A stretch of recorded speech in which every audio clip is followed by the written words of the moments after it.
lu mengalami Tuhan nggak? Jujur aja nggak. Tuh gue ngeliat kayak Alkitab itu tuh cuman kayak bullshit. Firman Tuhan tuh cuman omong kosong gitu loh. Jadi nggak percaya dengan Tuhan sih, gue udah merasa hidup gue tuh meaningless. Yuk, lu mau nggak main cewek ini? Lu mau nggak minum ini itu dan segala macam begitu.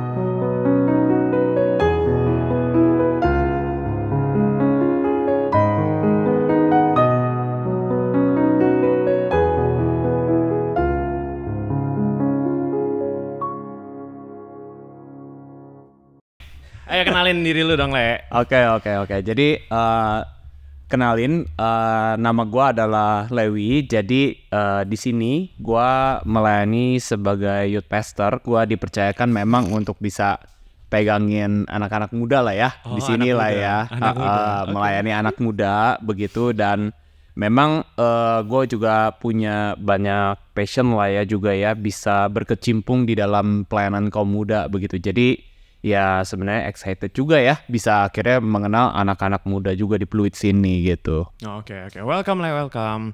Tadi lu bilang ada tadi satu poin yang gua agak menarik itu, lu punya passion. Maksudnya kayak passion gimana nih? Passion ke buat anak muda kah atau kayak gimana nih maksud lo? Gua itu ketika gua bilang tadi gua punya passion untuk pelayanan ke anak muda begitu ya. Gua itu mungkin karena dulu juga gue sebenarnya banyak mengalami Tuhan itu ketika di masa gue muda. Oh, begitu. Masa lu muda?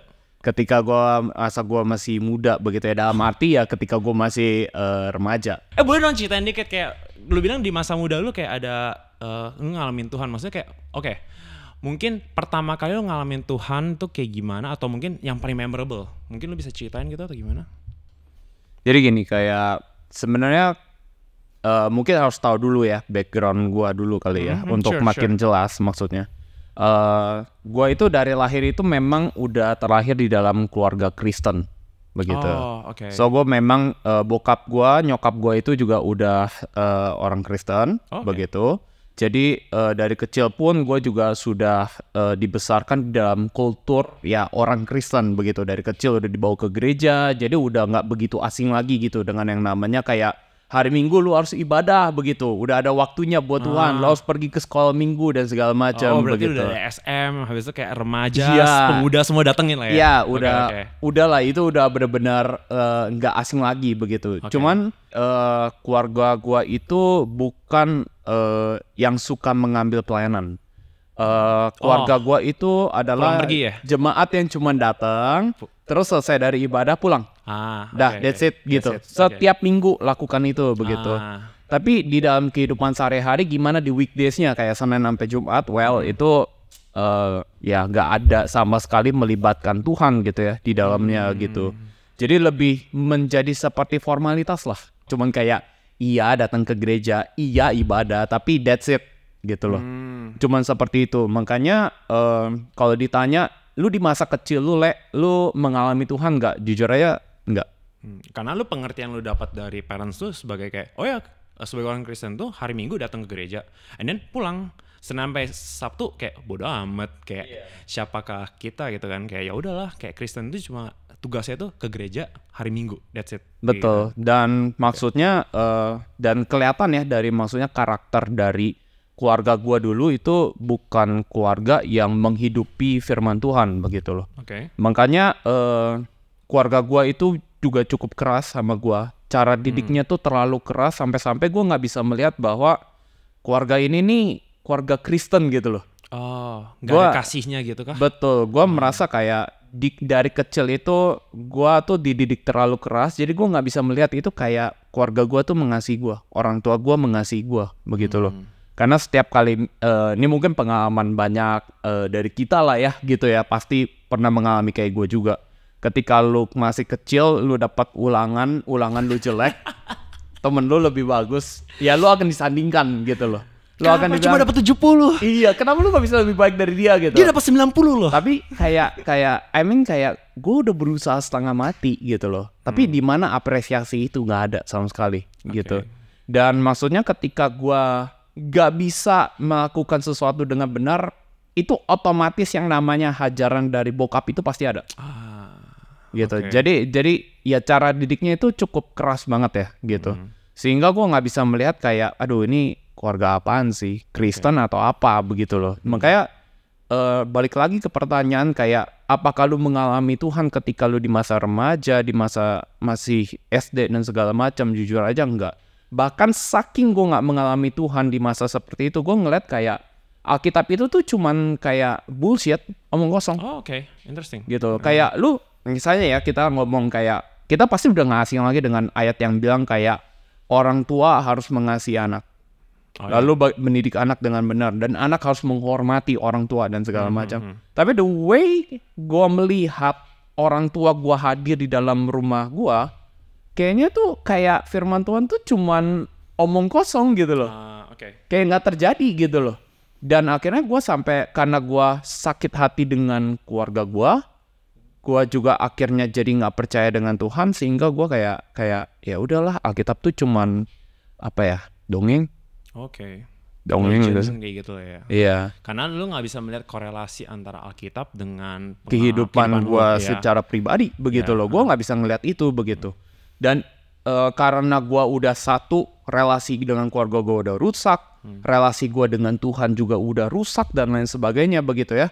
Jadi akhirnya di masa remaja itulah itu menjadi masa yang gue tuh benar-benar mengalami krisis identitas. Oke. Dan Gua- di sini lu baru dapetin nih kayak di mana kayak lu mengalami Tuhan ya atau gimana? Betul. Disitulah momen justru gue bisa mengalami Tuhan. Jadi kayak sebelum gue sampai di tahap mengalami Tuhan, gue itu melewati satu masa krisis di mana kayak gue udah merasa hidup gue tuh meaningless. Kayak gue udah ngapain sih gue hidup di dunia ini begitu loh. Kayak maksudnya gini loh. Gue punya relasi dengan keluarga rusak. Gue lari ke pornografi. Oke. Gue lari ke pornografi, gue merasa terisi di pornografi, tapi lama-lama itu tetap mengosongkan diri gue karena memang pada dasarnya kan nggak mengisi apa-apa benar. kan, begitu. Gue cuma pelarian sementara aja waktu itu, begitu loh. Sehingga sampai suatu ketika gue udah merasa kayak gue sadar ini cuma pelarian sementara, gue nggak dapat apa-apa dalam hidup ini dan gue kayak nggak tahu masa depan gue akan jadi seperti apa, begitu loh. Apakah masa depan gue akan hidup dengan di dalam kondisi keuangan yang baik atau justru gue akan hidup di masa depan dengan kondisi sulit karena berhubung banyak banget teman bokap nyokap gue bahkan teman gue sendiri juga cukup struggle karena masalah keuangan dan segala macam. Gue benar-benar takut dan gue nggak tahu gue harus apa gitu loh. Tapi itu cara Tuhan narik gue itu menarik. Jadi ketika gue lagi di masa seperti itu begitu ya, datanglah Tuhan mengutus satu temen gue tuh yang rusak banget. Gue nggak tahu deh. Ini Yang temen pasti bukan gua kan, Le. Enggak lah. Jadi gue maksudnya gue waktu itu gue memang kenal orang ini sebagai anak yang memang bertumbuh juga dengan kondisi keluarga yang hancur dan segala macam ya, sehingga juga ya bisa dibilang anak ini suka ajak gue untuk yuk lu mau nggak main cewek ini dan segala macam begitu, lu mau nggak minum ini itu dan segala macam begitu. Ini anak Tentu rusak saja banget. untuk Lewi. Ya, rusak banget gitu. Tapi justru Tuhan pakai orang ini untuk kayak Le, lu mau nggak ikut satu camp begitu? Enggak, teman lu yang ngajak lu ini. Temen gue yang rusak ini Oke, interesting, ya. lucu kan, jadi kayak lu nggak terduga. Biasanya kan lu bakal mikir kalau yang ngajak lu ke retret gereja siapa? Anak gereja. Anak gereja. Iya kan, Iya. anak yang tanda kutip alim, anak-anak yang kita bilang Devoted, kayak gimana. devoted, yang Iya. sungguh-sungguh kan. Ini enggak, yang ngajak gue justru anak yang kayak tadi itu begitu loh. Dan dia bilang kayak lu mau nggak ikut camp gereja dan segala macam begitu. Interesting. Dan justru di saat itu gue kayak mikir kayak awalnya gue enggan sih. Gue kayak jujur aja gue nggak mau. Kayak gue rasanya kayak buat apa sih buang waktu lagi gitu loh. Cuman nggak tahu kenapa pada saat itu tuh gue berpikir kayak oke, gue kayaknya perlu ikut deh camp ini gitu. Dan akhirnya gue singkat cerita gue ikut camp itu, and that's the first time gue bisa merasakan Tuhan. Oke. Waktu itu gue sedang di masa SMP 3. Oke, SMP 3 ya. SMP 3. Gua hidup gue lagi hancur, berantakan dan segala macam. Disitulah Tuhan menangkap gue. di masa remaja gue, yang gue nggak tahu gue harus apa dan segala macem, bahkan gue udah ngerasa kayak hidup gue nih sampah gitu loh. Gue udah nggak berarti, gue udah nggak meaningful. Dan di situ justru Tuhan menangkap gue, Tuhan menghadirkan dirinya dalam hidup gue, dan dia menunjukkan kayak sebenarnya selama ini gue nggak ninggalin lu loh, gitu. Kayak gue tuh sebenarnya ada sama lu. Gue perhatiin setiap tindakan lu, setiap hal yang lu laluin, perasaan lu, kekecewaan lu, kesedihan lu, amarah lu, begitu lu, kebingungan lu, keputusasaan lu. Gue ada bersama-sama dengan lu di momen-momen itu, begitu loh. Cuman seringkali lu terlalu fokus sama apa yang ada di depan lu, sampai-sampai lu nggak sadar ternyata di samping kiri kanan atau yang bersama dengan lu ya ada sebenarnya nggak pernah ninggalin lu aja, begitu. So kalau ditanya kapan sih momen pertama gue mengalami Tuhan, yang bener-bener momen pertama gue mengalami Tuhan itu ya itu ketika gue ditangkap oleh Tuhan, gitu. Dan disitulah gue memberikan satu janji sama Tuhan, Tuhan gue mau kasih hidup gue untuk melayani lu secara full time sebagai hamba Tuhan. Oh, pas lagi rata-rata itu? Yes. Betul. Sometimes ya, setelah gue pikir-pikir lagi, bisa kenapa jadi gue gitu ya? Iya, kenapa gue ngomong gitu ya waktu itu gitu loh. Kayak bisa jadi nggak sih karena waktu itu kebawa emosi. Karena lagi terbawa suasana begitu loh. Kayak gue baru merasakan the first time, jadi gue langsung meledak-ledak begitu loh istilahnya, langsung membara apinya begitu. Bisa jadi nggak bisa gitu loh. Cuman semakin lama gue melihat sampai ke sini kayaknya ya emang itu udah rencana Tuhan aja sih. I mean, gimana bisa bilang rencana Tuhan? Like yang ngebawa lu ke camp itu aja orang yang nggak bener kayak gitu. Yang ada, gue nggak tahu sih dia masih di sini atau nggak. Kayak mungkin dia masih temenan sama lu, masih kontekan sama lu. But if dia bisa lihat lu kayak boy, someone yang unexpected ngebawa lu dekat sama Tuhan. Dan and that catalyst moment itu yang bikin lu mengubah semuanya, kayak pengalaman lu dan masa depan lu kayak gitu kan. I think menurut gue itu interesting banget sih. I mean, gue yakin anak zaman sekarang, well, gue berasa tua banget yang ngomong kayak gitu. But kita adalah remaja-remaja sekarang lah. Ya untuk remaja sekarang ini pasti relate juga dengan masa lalu, dimana kayak ada krisis identitas segala macam kayak gitu. I mean, gue aja sendiri juga pernah ngalamin itu kan. Nah, menurut lu sendiri mungkin ada gak kata-kata encouragement yang lu bisa kasih ke mereka? Kayak, I mean, gimana nih cara ngelewatin atau mencari identitas itu, atau kayak mencari Tuhan, atau kayak, I don't know, kayak what's your take? Well, I mean, gue sadar bahwa pasti yang mengalami struggle seperti gue kan bukan cuman gue seorang diri ya, banyak. Begitu. Dan mungkin teman-teman yang lagi mendengarkan podcast ini juga begitu ya, mungkin punya struggle dan mungkin juga kayak bingung arah hidup gue harus kemana dan segala macam begitu. Dan gue tahu betapa menyeramkannya hal itu, karena itu lu kayak berjalan di dalam kegelapan tapi lu harus terus jalan terus ke depan, sementara lu nggak bisa lihat apa-apa begitu. Dan itu menyeramkan banget. Cuman sekali lagi begitu loh, kalau kita sadar Tuhan itu ada di dalam hidup ini, kenapa nggak libatkan dia begitu loh. Karena bagi gue adalah justru di momen seperti inilah jangan-jangan Tuhan mau lu balik kepada dia dan lu coba bersandar sama dia begitu loh. Gue tahu pasti menyeramkan. Sometimes perkataan gue ini pasti dianggap klise, ya nggak sih?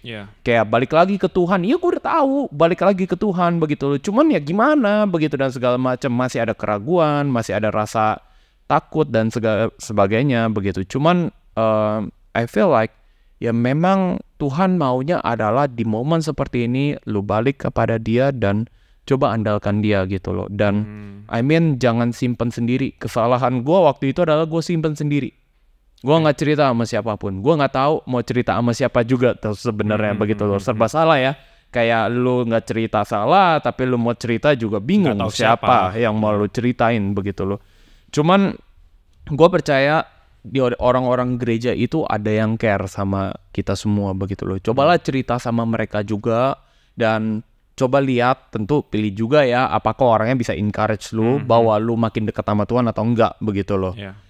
Kalau memang lu udah ketemu orangnya, lu share lah sama dia, lu ceritain sama dia, tapi tetap ingat bahwa Tuhan memegang kendali dalam hidup lu begitu loh. Kalau Yesus aja udah datang ke dalam dunia ini untuk mati di atas kayu salib dan menyelamatkan kita dari dosa ya, I think nggak mungkin kan Tuhan di momen seperti ini di dalam krisis hidup kita justru kayak Tuhan ya udah gue caw dulu ya begitu loh, lu jalan sendiri begitu, kayaknya nggak mungkin gitu loh, nggak mungkin begitu loh. Jadi coba belajar untuk rest in Him aja sih ya. Oke. Jadi Gitu. rest in Him ya gitu. Rest in Him begitu. Berarti I mean tadi ada satu tag yang menurut gue lumayan unik ya. Tadi lu bilang kayak orang gereja tuh ada yang peduli. Bener pasti ada. Apalagi kayak di remaja kita juga ada mentor-mentor and everything kan. Cuma satu sisi gue melihatnya kayak pasti untuk percaya itu susah. Jadi butuh proses. Jadi menurut gue daripada I mean for few people yang kayak aduh gue gak percaya sama mentor-mentor kita, atau gue gak percaya sama keluarga gue atau gimana, even though keluarga gue Kristen atau something like that ya kayak gitu, pasti agak susah untuk ke dalam situnya ya. Tapi gue melihat ada satu sosok yang emang lu bisa percaya 100%, which is Jesus. Dan menurut gue curhatan pertama lu paling mantep sebenarnya ke Tuhan kayak gitu. Apakah habis kayak tapi kok ngomong sama Tuhan gak boleh dijawab ya, read your Bible. Gue cuma sudah gitu doang sih kayak gitu. Tapi one thing for sure kayak gue ngerasain kayak berserah sama Tuhan, rest in Him itu sangat-sangat penting sih. Prayer itu penting banget. Dan apalagi momen kayak gitu pasti susah banget untuk pray kan. Jadi bahkan gue sering banget susah untuk pray. Dan gue ngerasa kayak gue minta temen gue doain gue dong atau gimana, karena gue gak bisa gitu. Dan that actually help a lot kayak gitu. Ya, kayak gitu sih. Ya, I mean untuk beberapa orang gue yakin this is a struggle for life. Dan gue yakin it's not easy buat ngelewatinnya. But one thing for sure kita ada di sini. Bahkan ya, I mean kalau lu mau cerita-cerita aja sama Lewi. Lihatnya, kok Lewi, aku juga kayak gitu. Enggak gitu. Gue nggak tahu. Ngaco. But ya one thing ya, sure pasti Lewi juga bakal menerima itu dengan baik ya. I mean pasti lu mau dengerin kan. Pasti. Gitu. Ya, I mean struggle kita pasti kita bisa appreciate dan kita bisa nggak judge karena emang kita udah ngalamin itu juga gitu. Betul. Jadi thank you banget Le for coming ke podcast Beranda Podcast ya. Gimana enak ya? Seru. Ya I hope kayak apa ya nih, kayak sharingnya Lewi itu bisa gimana ngomongnya, bisa jadi satu encouragement buat kita semua, bisa mimpin kita. Dan ya so stay tune guys di Beranda Podcast, karena di Beranda ada berita baik untuk Anda. So, thank you Le for coming. Bye. Bye.